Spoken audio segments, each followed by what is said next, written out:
Beautiful summer evening here, getting started. Not a bad little vista, although this is a little bit ugly. I just wanted to see these. I like this vintage little cover, this little porthole shebang here. This is all temped up. This is CPVC, the original face plate, the new. Run a 3 conductor and the 2 conductor to the lights, so check this out. We'll turn them on from here. Woo, woo. Neat. And we'll leave them on. And this will be, I'm going to strap some 4x4s to the sides of these steps and tie them together with a railing, and then we'll run into the ground with conduit to hide that, and the rest of it will be buried, and that'll be on like the first newel post. But that is in the weeks to come. So we got the landscape lights there, kind of nice, going down. I think there's one at the lake or at the dock down there. Yeah, cool. And we're pivoting out of full-time here to full-time at the next project that we'll start a new series for, but we'll be here 1 day a week and just stretch it that way, since we're all buttoned up here for ostensibly for any kind of weather, although it shouldn't take us into the winter time, but just the next couple months. So we slamming that drywall. We did have to pack out all the walls that had windows and doors. Like I said, 3/4 inch plywood ended up being the name of the game. It does create other issues. For example, it's hard to see. I've just temped this on here because it's dangerous to leave the electricity exposed. The people come in here and, oh, this is cool, hurt, and roast themselves. So you don't want to leave that over the weekend. But anyway, the way that the faceplate works out, I may have to shim out the box or whatever. We have some things here. I don't know what I was thinking here. It's just so difficult. When you put a faceplate on a switch, you use these holes that are on board. And a square in the middle of a big plane is, you know, close enough to plumb level and square, your eye can't tell. But when you try to put 2 right next to one another, there's no way.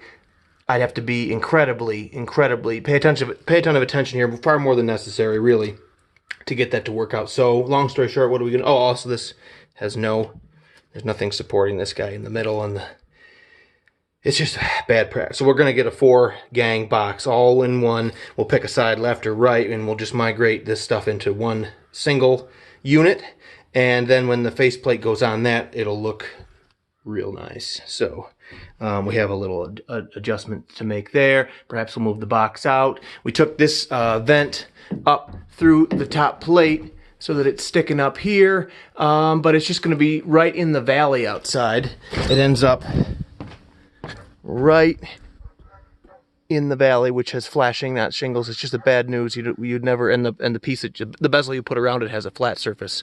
It's not a whatever that angle is, so you cannot do that. We have to move over, and then we can come out. So what we'll do is,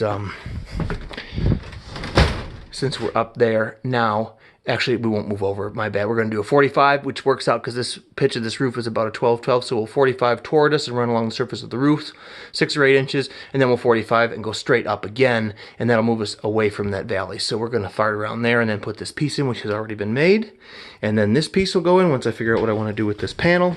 We got our little piece above the shower and our sweet little fan with dimmer. You can't hear the fan, it's nice and whisper quiet, but you can dim that down and up, which is nice. There he goes. You can kind of hear him now. And the shower stall waiting there. We got the I have to get the door slab because installing the pocket door system is based entirely on the dimensions of the slab itself. You know, this is the slab, what most lame people would call the door, the slab. So I'm going to do my best to find us one that's just like this, a 5-light vintage, and another one for this room too. And what we'll do is we'll put some privacy vinyl on all the panes, or we'll spray it with a frosting spray. But anyway, that'll look real sweet here when you close it and it's backlit and frosted. And perhaps we'll frost this door so people can't just the boogeyman can't come and just peep on you. Maybe we'll do that. Anyway, so we've left the hanging door system, and the drywall is a factor you know, that we can't add until we put that in. So that's waiting. We have to pack out this wall, but this is the area that we're going to try and do with cedar. So, you know, we got the ceiling here, and so we're real close to almost all the drywall being up, except for the peak, this area here. It looks big, but really it's like 1, 2, 3 pieces of drywall and a little scab in between. So we're looking good here. I just set the little access panel in place to get a sense of that. So the first person that touches it can fall on the floor and break, and we can buy another one. Hopefully not. But that's how that looks in there. I had planned to put a sticker on both copper headers, but by the time you make a big enough hole and you justify it enough to expose the lower handles for the valves, you only make it just past these valves. You don't actually see the other manifold. So we will have to devise a very classy way to label all those. And I want this to sit there sort of square. Okay. Anyway, our packing, we did that. Oh, you can see the plywood started here going up and out up to a point there.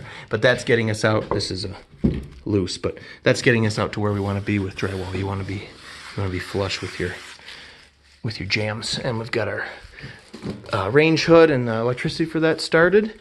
This is something that's hard to communicate, and this is where a lot of guys that are production carpenters or production renovators, maybe I'll shut this backlight off, they just hustle through this, and you bite yourself in the ass. In fact, I've already bitten myself in the ass. What's the problem here? A lot of factors.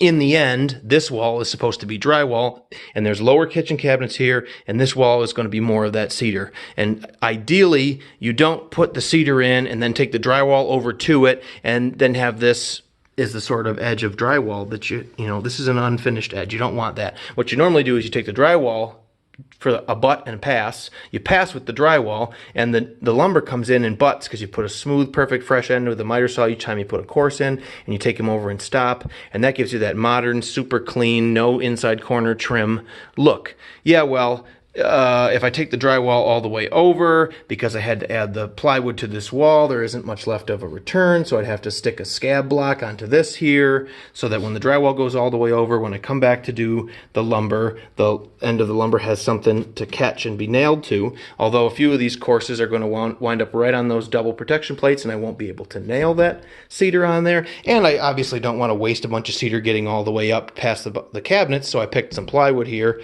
to preserve 3/4 of thickness, so that I can just start and go with the cedar once we're out from behind the cabinet. And when I finally I will turn the light on now. When I frame this and I put that big stainless cabinet in here with the plumbing filters and everything, when I mount all that stuff through the back of that stainless steel, which is going to be relatively thin, I want to get a hold of something so the system is attached to something. So the plywood will provide for that. There's just so much going on. So I have to add a block and change some things and figure out where exactly the height of the cabinets is going to stop and the counter is going to stop, where I can start with the cedar. It's just, there's a lot of thinking to be done here, and I've already started and just wanted to do something, get something done, and I may undo it a little bit and redo it just because I was hustling. You got to stop and think.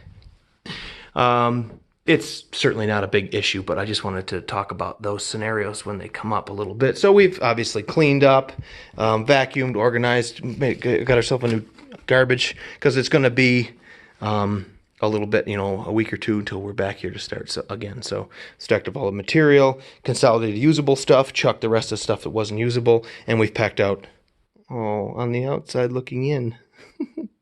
How much is that doggy in the window, little Dash?